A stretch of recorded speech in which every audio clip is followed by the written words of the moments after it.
Здравейте, приятели! Видях, че ви хареса тази рецепта с прекрасните пълнички, така че днес ще ви покажа още една рецепта как да си направите бананов кекс. Този бананов кекс ще го приготвим с пюре от банани, които ние ще си направим, така че да започваме. Взимаме около килограм банани и ги нареждаме в тава за печене. След това с виличка ги продупчваме, за да може при самото печене да излиза парата от тях. Ето го е така. Слагаме ги на 200 градуса за 10 минути, след това изваждаме.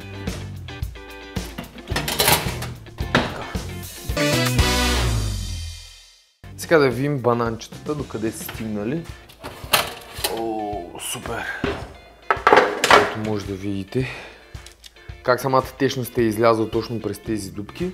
Всъщност е останала частта, от която ще направим това пюре. Така ето от тук разтваряме. Какво прекрасно пюре. Така ето. Взимаме си купа и така всичките банани. Аз предпочитам така да го готвя, самия аромат е невероятен.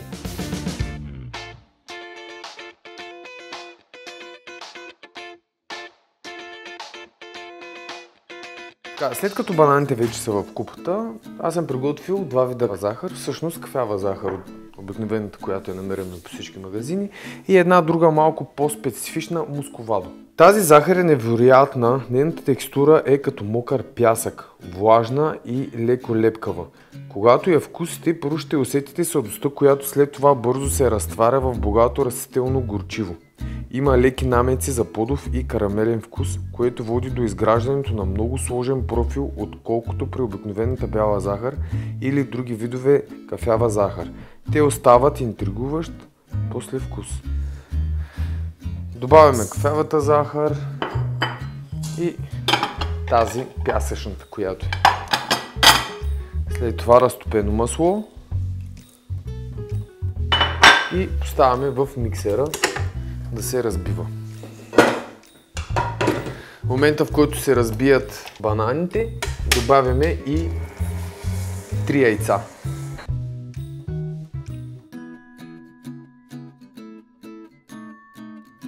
Тук имам нещо като забележка към точно тази рецепта. Има два варианта. Или оставате бананите да изцинат, или ги бъркате заедно с захарта, докато се темперират на стайна температура, за да може да добавим спокойно яйцата. Просто да не се сготвят в самата топла смес. Добавяме 3 яйца и отново връщаме на миксера.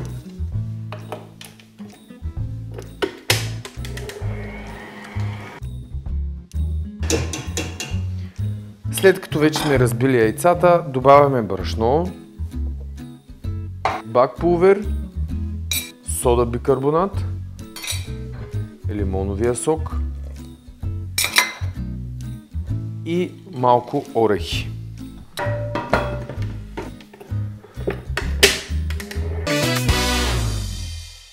И така нашата смес е вече готова. Аз съм си приготвил продълговати форми. Ето ги форми за кекс. Всъщност кекс е една класическа, много стара рецепта. И точно тази смес, тя става също и блатове за торти, кекс, хляб бананов. Всичко изцяло може да го използва по предназначение.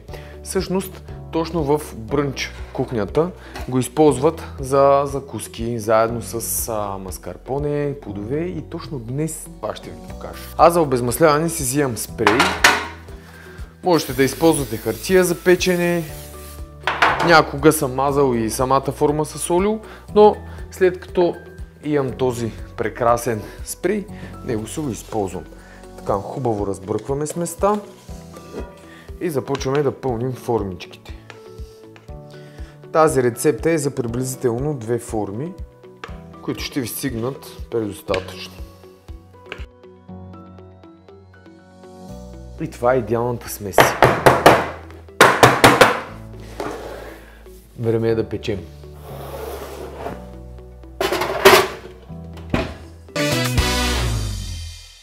И сега започваме с кремът. Имаме крема сирене, маскарпоне,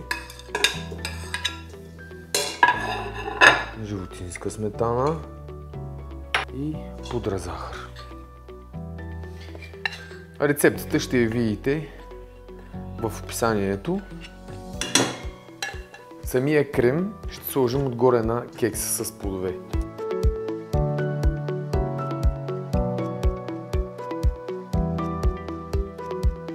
Нашата смес е готова.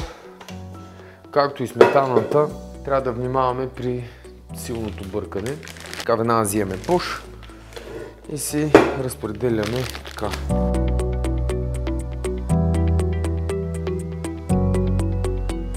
Можем спокойно да го преверим в хладилника, за да се изстуди още повече и да не бъде готовата заготовка за кекса.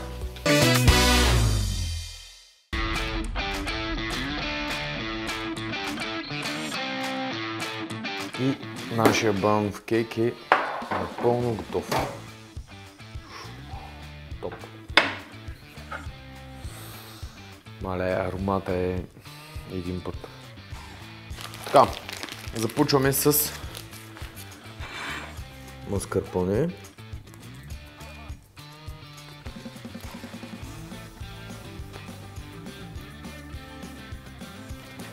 Всъщност може да си го декорирате както искате.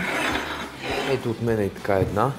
И това е един наистина прекрасен десерт за неочаквани гости.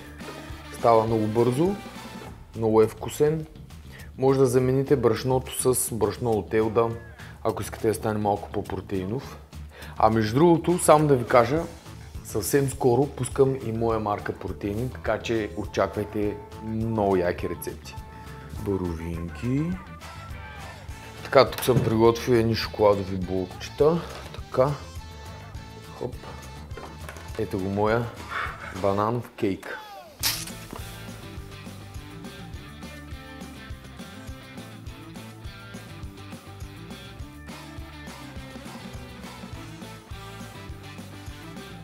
Това беше край на моята рецепта. Ако сте харесали тази рецепта, надявам се да си я приготвите в къщи и абонирайте се за каналът ми.